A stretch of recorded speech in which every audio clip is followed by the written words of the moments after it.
नमस्कार, सभी का स्वागत है। भारतीय जनता पार्टी के लोकसभा चुनाव 2024 के लिए जो बनाए गए हैं प्रदेश प्रवक्ता हैं राजीव रंजन, उनके साथ सांसद गोपाल जी ठाकुर, उनके साथ प्रदेश के खासकर और जिला के जो प्रवक्ता हैं पारसनाथ चौधरी, अशोक नायक, ऐसे खासकर शिवशंकर सिंह, ऐसे तमाम लोग आज उनके साथ बैठे हुए हैं और प्रेस कॉन्फ्रेंस के माध्यम से पत्रकारों को जवाब दिया जा रहा है। पत्रकारों को बताया जा रहा है कि 10 साल में क्या खासकर विकास हुआ है और 5 साल में दरभंगा में क्या विकास हुआ है।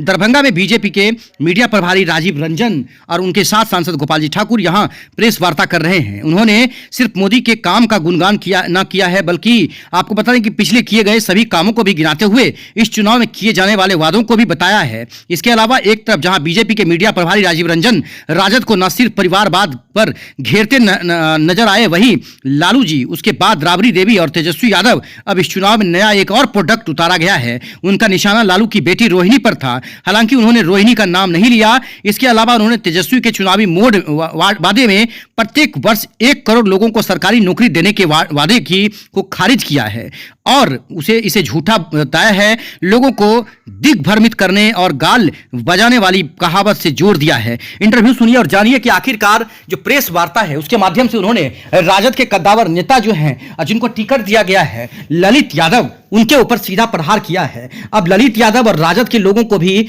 इस प्रेस कॉन्फ्रेंस के जरिए और उसके जवाब में एक प्रेस कॉन्फ्रेंस करना चाहिए और बताना चाहिए कि आखिरकार ललित यादव ने क्या किया है। इंटरव्यू सुनिए और जानते हैं खासकर गोपाल जी ठाकुर और राजीव रंजन क्या कह रहे हैं, वो सुनिए। लेकिन करारा प्रहार तेजस्वी यादव पर, खासकर लालू यादव पर देख सकते हैं। जीवत सहनी भी इस वक्त मौजूद हैं इस प्रेस कॉन्फ्रेंस में। यहां पर सभी लोग इस प्रेस कॉन्फ्रेंस जो बहादुरपुर प्रखंड बहादुरपुर में ये कार्यालय बनाया गया है लोकसभा चुनाव के लिए, उसी में ये जो तथाकथित विपक्ष है जो टुकड़े टुकड़े गैंग में बटा हुआ है, उनके हिसाब से सिर्फ सरकारी नौकरी ही रोजगार है, ताकि सरकारी नौकरी के तहत जमीन लेकर के सरकारी नौकरी दी जा सके।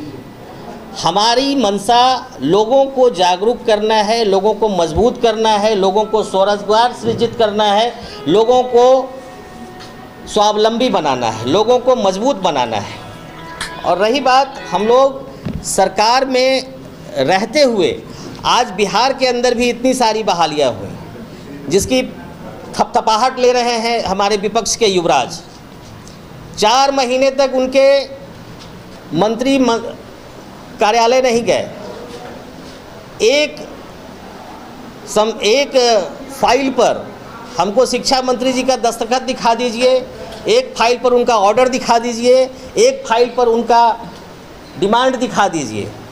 ये एनडीए की सरकार में शिक्षकों की बहाली की बातें आई थी, बीच में किसी कारण से सरकार बदली, काम रुका, फिर उसी काम को करवा कर पीठ थपथपाने की पुरानी आदत ये जो युवराज की है, और फिर गाल बजाना। काम कुछ नहीं करना है, देश को, राज्य को लूट के बर्बाद करके रख देना है। हम लोग स्वरोजगार पर फोकस कर रहे हैं। हम लोगों ने ऋण दिया है, बहुत सारा ऋण जो दिया गया है वो मिनिमम दर पे दिया गया है, सब्सिडी उसमें बहुत ज़्यादा दी गई है। लोगों को स्वरोजगार और स्वावलंबी मजबूत होने की दिशा में हमारी सरकार काम कर रही है। सर, 1 करोड़ नौकरी की बात तेजस्वी यादव ने बोला है और आपको लगता है कि वो पूरी कर पाएंगे? देखिए, तेजस्वी यादव जी के पिताजी, फिर उनकी माताजी और फिर अब वो स्वयं, अब फिर एक और प्रोडक्ट उनका लॉन्च हो गया है। इस बार उनके परिवार का एक और प्रोडक्ट लॉन्च हुआ है। तो वादे हजार हैं, दिग्भ्रमित करने के तरीके हजार हैं। कुछ नहीं होना है इन लोगों से। देश की जनता ने इस बार ठान लिया है कि अब सिर्फ और सिर्फ एनडीए, बाकी कुछ नहीं। सर, आपने सब कुछ दे दिया देश को। भी यदि कोई सम्मान दिया तो नरेंद्र मोदी, जो मोदी जी का नारा है सबका साथ, सबका विकास, सबका प्रयास, विश्वास, उसके साथ मोदी सरकार चले। कुछ अल्पसंख्यक समुदाय के लोग हमसे मिले और कहे, बहुओ यदि मोदी नहीं रहता तो अपने बच्चा का मुंह नहीं देख पाते। यूक्रेन का युद्ध रुकवा करके 23,000 भारतीय बच्चों को नरेंद्र मोदी भारत लाने का काम किया। और जब भारत का बच्चा भारत माता की जय जयकार का नारा लगाता था तो पाकिस्तान का भी बच्चा कहता था भारत माता की जय, क्योंकि वही 23,000 बच्चों के साथ पाकिस्तान का भी बच्चा आया। आज वह काम हुआ। मिथिला के लोगों को लगता है जो हम लोगों के लिए मोदी सरकार ही कुछ कर सकती है, और देश के लोगों को भी लग रहा है जो मोदी है तो मुमकिन है अब की बार 400 पार, और बिहार में 40 में 40 खैरका करने के लिए विपक्ष को नहीं मिलेगा। ये लोग बात बनाते रह जाएंगे और कहीं कुछ नहीं होगा।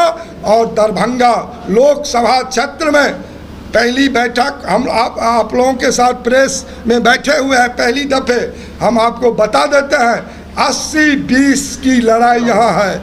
औपचारिकता सिर्फ 4 जून को होने वाला है। यहाँ पर आदरणीय प्रधानमंत्री जी का प्रोग्राम बनने वाला है। जब प्रधानमंत्री दरभंगा आएंगे तो उस दिन आपको लगेगा जो संपूर्ण मिथिला बिहार में जो होगा वो उससे स्पष्ट हो जाने वाला है। इसीलिए आज कोसी, कमला, गंडक, बलान, भूतही जितना क्षेत्र है बाढ़ का, हमने तो प्रधानमंत्री जी से कहा है जो बाढ़ से अस्थायी निदान भी आप ही से संभव है, मोदी है तो मुमकिन है। तो कुल मिलाकर के जो काम हुआ, मिथिला के लोगों में प्रसन्नता है। आने वाला समय एनडीए गठबंधन के लोग 40 में 40 बिहार से जीत के जाएंगे। धन्यवाद।